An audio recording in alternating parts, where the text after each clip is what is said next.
नमस्कार, Haribhoomi news bulletin में आपका स्वागत है। आज 23 दिसंबर 2025 को पौष माह के शुक्ल पक्ष की द्वितीया तिथि है। राहु काल सुबह 8:28 से 9:45 बजे तक रहेगा। वहीं मौसम में आज भी हरियाणा में बादल और धुंध छाए रहने की संभावना है, जिससे शीतलहर जारी रहेगी। अब नजर डालते हैं आज की प्रमुख हेडलाइंस पर। अपराधियों को फातिहा पढ़ने लायक भी नहीं छोड़ेंगे, यूपी विधानसभा में गरजे सीएम योगी। पंजाब के पूर्व आईजी ने खुद को मारी गोली, 8.10 करोड़ की ऑनलाइन ठगी बनी वजह। 12 पेज का सुसाइड नोट मिला। मोदी तेरी कब्र खुदेगी नारा लगाने पर पटना में खरगे। सोनिया और राहुल गांधी समेत कई दिग्गज नेताओं पर केस दर्ज।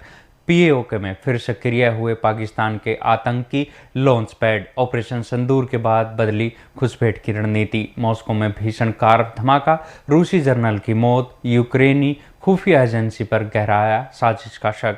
अब खबरें विस्तार से। सबसे पहले बात करते हैं उत्तर प्रदेश के मुख्यमंत्री योगी आदित्यनाथ की। उत्तर प्रदेश विधानसभा में शीतकालीन सत्र के दौरान सोमवार को मुख्यमंत्री योगी आदित्यनाथ ने विपक्ष, विशेषकर समाजवादी पार्टी और कांग्रेस पर अब तक का सबसे तीखा हमला बोला है।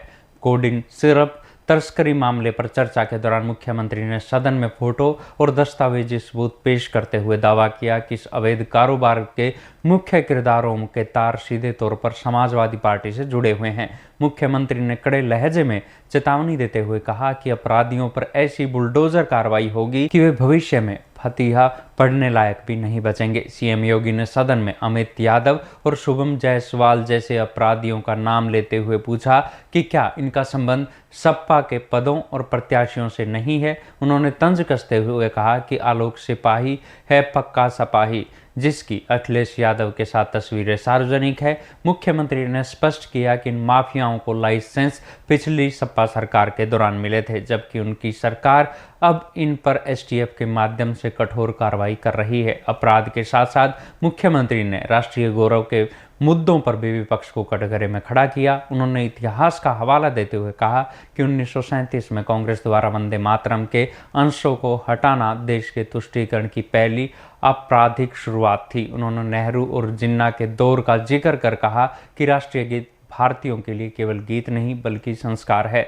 मुख्यमंत्री ने मांग की कि जो लोग आज भी वंदे मातरम का विरोध कर रहे हैं, उन्हें देश से माफी मांगनी चाहिए। योगी के संबोधन ने न केवल सपा के पीडीए नारे पर प्रहार किया, बल्कि आगामी राजनीतिक दिशा के भी स्पष्ट झलक दिखा दी। अगली खबर पटियाला से। पंजाब पुलिस के पूर्व आईजी अमर सिंह चहल ने पटियाला स्थित अपने आवास पर सुरक्षा कर्मियों के रिवॉल्वर से खुद को गोली मारकर आत्महत्या का प्रयास किया। उनकी हालत गंभीर बनी हुई है और वे पटियाला के निजी अस्पताल में उपचाराधीन है। घटना से पहले चहल ने 12 पन्नों का सुसाइड नोट लिखा, जिसमें उन्होंने 8.10 करोड़ रुपए के भारी भरकम ऑनलाइन फ्रॉड का खुलासा किया है। सुसाइड नोट के मुताबिक ठगों ने खुद को बैंक का अधिकारी बताकर शेयर बाजार और ट्रेडिंग के नाम पर उनसे करोड़ों रुपए हड़प लिए। पूर्व आईजी ने बताया कि इस रकम का बड़ा हिस्सा करीब 7 करोड़ रुपए उन्होंने लोगों से उधार लिया था, जिसके चलते वे गहरे मानसिक तनाव में थे। उन्होंने पंजाब डीजीपी से इस मामले की सीबीआई या एसआईटी जांच कराने और अपने परिवार की सुरक्षा देने की मांग की है। गौरतलब है कि अमर सिंह चहल 2015 के बहुचर्चित बहबल कला गोलीकांड में भी नामजद आरोपी रहे हैं। पुलिस अब इन साइबर ठगों के नेटवर्क को खंगाल रही है। अब बात करते हैं विवादास्पद नारे, मोदी तेरी कब्र खुदेगी की।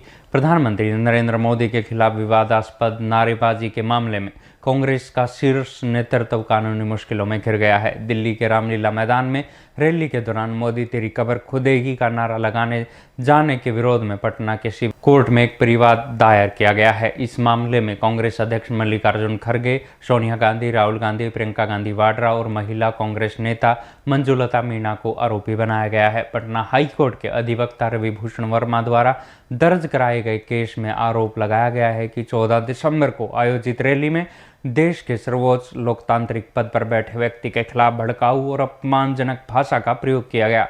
शिकायतकर्ता का कहना है कि मंच से प्रधानमंत्री को जान से मारने की धमकी देना एक गंभीर आपराधिक कृत्य है, जिस पर कांग्रेस के किसी वरिष्ठ नेता ने खेद तक नहीं जताया। अदालत इस मामले में मंगलवार को सुनवाई करेगी। अगली खबर पीओके से। सीमा पार से एक बार फिर भारत विरोधी गतिविधियों में तेजी आने के संकेत मिल रहे हैं। खुफिया सूत्रों से मिली जानकारी के अनुसार पाकिस्तानी सेना और आईएसआई ने मिलकर ऑपरेशन सिंदूर के दौरान तबाह हुए आतंकी बुनियादी ढांचों को दोबारा खड़ा करना शुरू कर दिया है। पाकिस्तान ने इस बार अपनी रणनीति में भी बड़ा बदलाव करते हुए बड़े आतंकी कैंपों के बजाय घने जंगलों और रिहायशी गांवों में हाईटेक मिनी कैंप बनाने पर जोर दिया है ताकि वे भारतीय सेना की नज़रों से बच सकें। रिपोर्ट्स के मुताबिक पाकिस्तान के कब्जे वाले कश्मीर यानी पीओके में लगभग 10 आतंकी लॉन्चिंग पैड फिर से सक्रिय हो गए हैं, जिनमें से केल, सारदी, लिपा वैली और चकोटी जैसे संवेदनशील इलाके शामिल है। इसके साथ ही अंतर्राष्ट्रीय सीमा के समीप भी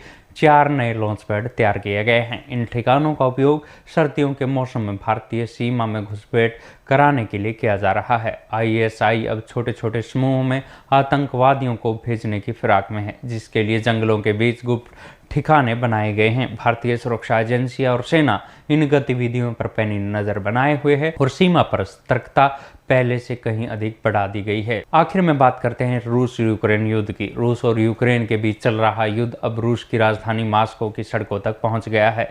सोमवार सुबह दक्षिणी मॉस्को में एक भीषण कार विस्फोट में रूस के एक हाई प्रोफाइल सैन्य अधिकारी और लेफ्टिनेंट जनरल फानिल सरवारोव की मौत हो गई है। जनरल सरवारोव रूसी सशस्त्र बलों के जनरल स्टाफ के परिचालन प्रशिक्षण निदेशालय के प्रमुख के रूप में एक रणनीतिक भूमिका निभा रहे थे। रूसी जांच एजेंसी की आधिकारिक प्रवक्ता स्वेतलाना पेत्रोको के अनुसार ये एक सुनियोजित हत्या थी। जांचकर्ता ने पाया कि जनरल की कार के निचले हिस्से में शक्तिशाली विस्फोटक लगाया गया था, जिसे उनकी गाड़ी में बैठते ही रिमोट या सेंसर के जरिए सक्रिय कर दिया गया। इस हमले का सीधा शक यूक्रेन की खुफिया सेवाओं पर जताया जा रहा है। रूस की सुरक्षा एजेंसियां इसे एक सोची समझी आतंकी साजिश मान रही है। ये हमला ऐसे समय में हुआ है जब एक तरफ युद्ध जारी है, दूसरी तरफ अमेरिका की मध्यस्थता में शांति वार्ता की खबरें सामने आ रही है। इस हाई प्रोफाइल हत्या के बाद क्रेमलिन की प्रतिक्रिया और भी आक्रामक हो सकती है, जिसे क्षेत्र में तनाव और बढ़ने की आशंका है। ऐसी ही खबरों से जुड़े रहने के लिए देखते रहिए हरिभूमि टीवी। और अधिक खबरों को विस्तार से जानना है तो हरिभूमि अखबार पढ़ें या हरिभूमि की वेबसाइट पर जाएं। शुभ प्रभात।